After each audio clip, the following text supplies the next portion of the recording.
Ideia, pô. Pois é, percebe? A população, 38 de cada 100 trabalhadores brasileiros estão ganhando menos do que o salário mínimo. E o salário mínimo brasileiro só perde em valor de compra para o da Venezuela. E a cesta básica em 1.100. Comendo o salário mínimo quase todo, percebe? Então, é um desespero. E esse ideário, essa discussão maluca, não diz nada para o povo. Nada. Para a pessoa que está com... Não, né, que está ali povo. faltando arroz, faltando carne. Negócio de sistema de impostos. O cara que circula em São Paulo de helicóptero, de jatinho, ou desce para a Baixada Santista para pegar um iate, uma lancha, não paga nem um puto de PVA, porra. E o cara que está ralando aí com a motocicleta paga 4%. Percebe? Aí dizem, vamos voltar, como é que resolve essa parada na política? Eu tenho pensado muito que vai que... né? E eu acredito que vai acontecer. Esse negócio, a bagaça cai na minha mão. Né? Eu estou na área. O único fio desencapado sou eu. Não tenho rabo de palha. E, enfim, tenho experiência muito acumulada, sabe? 40 anos de vida pública. Não há um filme desse que eu não já tenha visto. Conheço essa gente toda, sabe? Ajudei a fazer o real. Sei como é que começou essa coisa de juros. Sei tudo, enfim. E sou respeitado até por quem não gosta de mim, porque me comporto. Então, repare, qual é a minha ideia? A minha ideia é o seguinte. Primeiro, Rolandinho já destacou. Tentar fazer da eleição não um jogo de personalidade. Chico, Maria, Manel. Ora, todo político sabe? Mas não é isso a eleição brasileira? Mas tá errado. Mas é isso. Porque, assim, tá errado. Eu vi hoje que eu vi... Já pode concluir, Ciro. Não. Só um minuto. Eu vi hoje que tem uma prévia do plano de governo do Lula. Sim. Sabe? Então, assim, porque quando eu conversei com a Jandira Fegali, eu falei com ela, cara, eu não sei o que o Lula pretende fazer. Eu não sei qual que é o plano de Brasil do Bolsonaro. Eu juro pra você Bolsonaro. que nem ele sabe. Lula, nem ele sabe. Hoje acabou de sair um papel... Foi hoje mesmo, né? Que ele bota na boca dos assessores para não se comprometer com nada e diz para cada auditório o que esse auditório quer ouvir. Então, por exemplo, ele diz que nós todos temos... Sim, porra, mas isso é o estelionato. Isso aí sabe o que é? É o aprofundamento da crise. Deixa eu te dar aqui a crise brasileira. Mas como é que ganha disso, isso né? que eu vou fazer. Primeiro vamos fazer um consenso de que isso não pode dar certo. Vou fazer aqui. Do ponto de vista prático não vai dar certo. Eu estou falando não é para o futuro, não. Dá para a gente olhar para trás. Veja, o Brasil se redemocratizou e teve as primeiras eleições em 89. O Collor governou com essa gente e foi cassado. Depois o Fernando Henrique vem como resposta iluminista, aquela coisa trágica, não sei o que e tal. Governou com essa gente e nunca mais o PSDB ganhou a eleição nacional. Está aí. Em pandarecos o PSDB. Nem sequer um candidato está apresentando hoje, um partido que mandou no país. Governou com essa gente. Depois veio o Lula, por causa da tragédia do Fernando Henrique. Veio o Lula, governou com essa gente, foi parar na cadeia. Aí entregou para Dilma, foi caçada. Governou com essa gente, foi caçada. Entregou para Michel Temer, foi parar na cadeia, governando com essa gente. E agora o Bolsonaro, governando com essa gente, está desmoralizado. Ô, irmão, não tá dando para ver que por aí é certo que nós não vamos dar certo, que isso não vai funcionar? Então vamos tentar construir uma alternativa. Qual é a alternativa? Primeiro, propor. Fazer que a eleição seja cada vez mais uma eleição ao redor de ideia. Por quê? Porque cara, eu concordo contigo. Se o cara vota em mim com a ideia que eu fiz, vou levar pancada. Na hora que eu chegar ali, eu sou o penetra. Você vai ver acontecer. Pancadaria, não sei o quê. Não dizem que eu sou ladrão, não dizem que eu sou incompetente. O negócio agora é provar que eu sou um cara temperamental, que eu sou pavio curto e tal. Ok. E as outras flores do campo competindo, né? A margarida e a rosa trocando tapas. Só gente fina, só cavalheiros e tal. Mas, enfim, isso é lisonjeiro para mim. Eu já me aborreci com isso, não me aborreço mais. Tá bom, ok, eu sou um cara diferente mesmo. Ó, por exemplo, eu não fui morar no Palácio. Fui eleito governador, 32 anos de idade, morava numa casa alugada e, passei o governo inteiro morando na mesma casa alugada que eu morava, que eu não tinha nem sequer uma casa na época ainda. Tá certo? Depois agora tenho meu apartamento e tal. Mas não fui morar no Palácio, eu sou diferente mesmo. Aí, como eu comecei muito cedo, adquiri o direito a 3 aposentadorias, irmão. Ex-deputado, ex-prefeito e ex-governador. Sabe o que eu fiz? Não aceitei receber porque considerava imoral. E achava que não podia contar isso para as pessoas, porque senão ia parecer que eu tinha comprado uma imagem. Até que a minha mulher me disse, não, você tem que contar isso para as pessoas. Agora eu estou contando assim meio sem jeito, mas aconteceu, eu sou diferente mesmo. Então, repare, mas vamos lá. Propor. Ninguém fala disso. Vou cobrar imposto, vou daqui, vou tirar da acolá, vou fazer isso, vou fazer aquilo, vou acabar com cartel de banco, não sei o que. Então, o pau vai cantar em cima de mim. Que é o único que está propondo uma mudança. Acabar com cartel de banco? Sim, senhor. Como é que tu vai fazer isso, cara? No primeiro dia. Tu não vai conseguir, Ciro. Deixa eu te dizer, o Estado Nacional Brasileiro é dono de 2 poderosos bancos, o Banco do Brasil e a Caixa Econômica, que estão no cartel.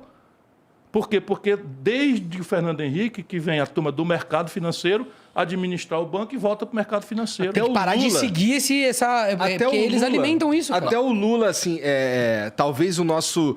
quando assim, a gente tem os avatares, vai. O avatar da esquerda é o Lula e o avatar da direita é o Bolsonaro. O avatar da esquerda enriqueceu o banco pra caralho. Mas, rapaz, o maior lucro deu muito mais lucro pros bancos do que o Fernando Henrique. Então, isso pra mim quer saber o número? Sinal, quer saber o número? De que não dá pra mudar essa porra. Não dá porque a que senhor você quer servir, irmão?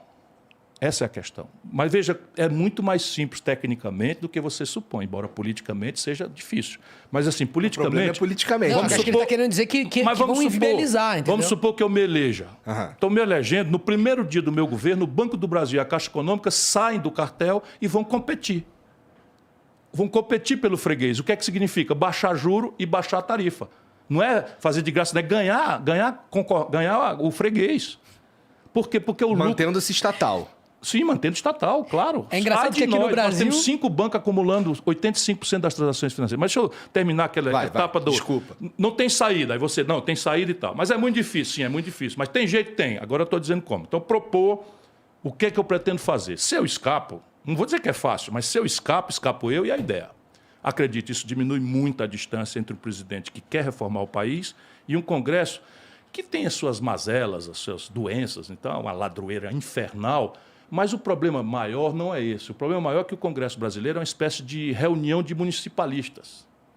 Por quê? Porque cá embaixo nós julgamos o bom deputado não é pelo voto que ele dá, pelo belo discurso que ele faz, é se ele traz uma coisinha para a nossa comunidade ou não. Se tem uma praça ou não. Então, é preciso entender isso. E eu fui deputado federal, aí outro dia a Folha disse que era falso, eu fui o deputado federal mais votado do país. Vira um grande jogo de troca de favores, é isso, né? É, porque essa é a lógica. Então, se eu faço o seguinte, não, agora nós vamos votar. Segundo, os 6 primeiros meses.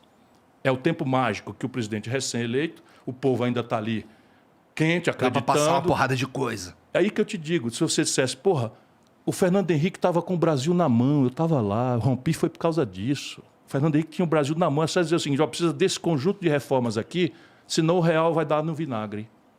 Falando a verdade. Tinha passado tudo. O que ele propôs? Nada. Porque não tem concepção. Porque estava ali para carimbar os interesses dominantes no país, que é dinheiro para banco. E para 10 mil famílias abastadas que dão as cartas, controla a mídia, tudo.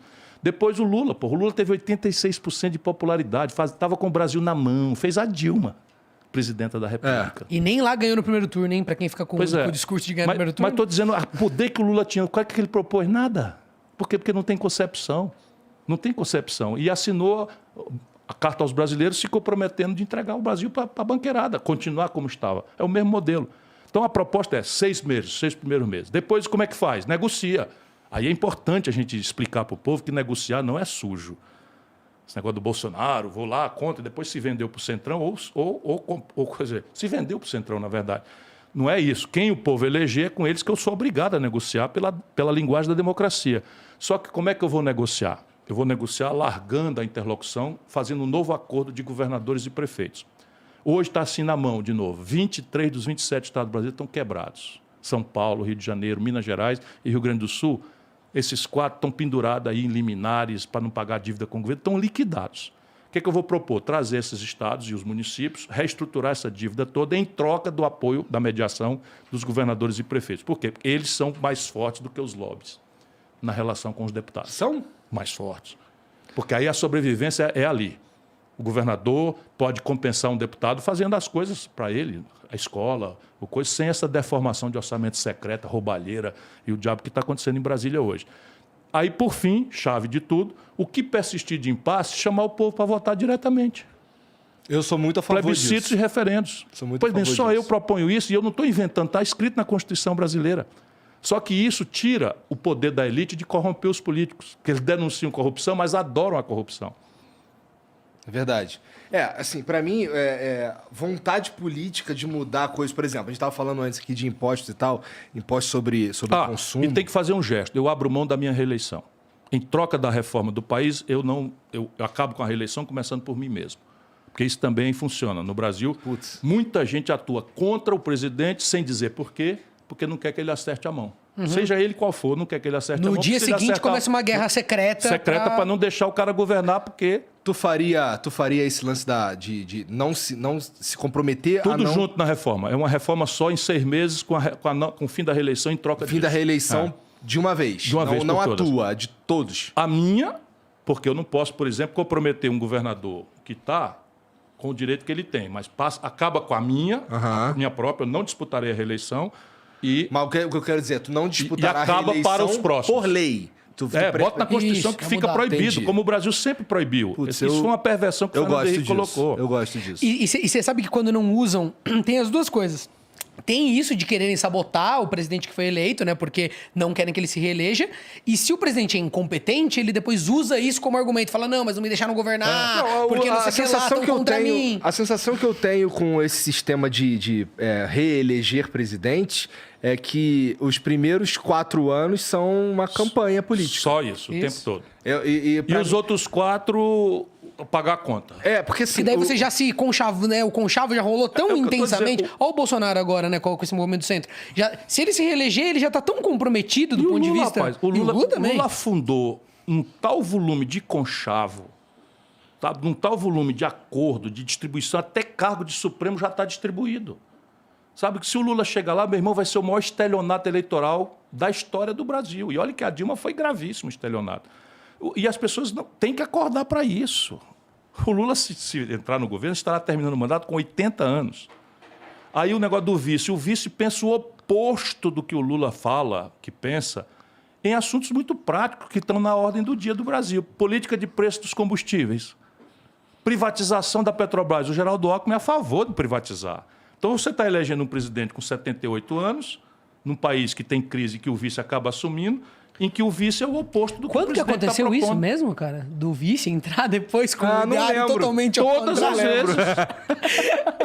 Não, e o mais grave é o seguinte, você tem o Michel Temer, que o Lula colocou na linha de sucessão, irresponsavelmente, né, é quem faz a reforma trabalhista. dele E é mesmo quem que eu tô põe o falando. teto de gastos. Para o Lula hoje dizer no documento dele que é contra o teto de gastos e a reforma trabalhista, como se não fosse a obra política do Lula que produziu Quer isso. dizer, ele se angaria de um monte de figuras, né, que defendem essas ideias e depois ele faz parecer que foi uma surpresa, entendeu? Não, ele diz. Tu disse assim, não, peraí, respeite o Alckmin. O Alckmin ficou contra o impeachment. Eles estão... O Lula não está bem, tá? Eu não quero concluir, mas não está nada bem. Eu conheço ele de longa data, não está nada bem. A quantidade de bobagem grave que ele está dizendo, outro dia agora, anteontem, estava do lado... Dia do meio ambiente, foi 5. Foi ontem. Foi ontem. Ontem, estava ele do lado do Alckmin aqui, diz assim... Ora, porque o meio ambiente é uma coisa muito importante. Eu, por exemplo, tive a grande Marina, que foi minha ministra e tal, humilhou a Marina, quase destrói a Marina moralmente e tal. Naquela campanha sujíssima. Imunda. E tal, que a Marina atribui ao marqueteiro em vez de atribuir ao Lula, que é quem determinou, é quem faz. O Lula está numa posição muito privilegiada, né? Ele pode dar moedas para todas as pessoas. Ele pode fazer o que ele quiser. Ele nunca responde pelos atos Não, mas dele. deixa eu te falar essa de ontem, do dia do meio ambiente, então, do lado do Alckmin. Então, eu não sei. Então, agora, enquanto isso, o Bolsonaro traz esse tal de Salles. O cara é contrabandista de madeira, o cara... Não sei de onde ele veio. Quase que eu telefonou, Lula, pergunta pro Alckmin aí do teu lado de onde é que ele veio. O cara foi lançado na política secretário de ambiente de São Paulo e foi demitido por corrupção. Aqui... E depois virou chefe de gabinete do Alckmin, ou vice-versa, chefe de gabinete, depois secretário do meio ambiente. E é o cara que pagou R$1.000 para quem fosse me hostilizar aqui num restaurante. Quê? Assim, como eu estou te dizendo. Caralho. É assim. Atenção, pessoal, o Ciro Gomes está no restaurante tal e tal. Eu pago R$1.000 para quem for lá hostilizar o cara e filmar para mandar para mim.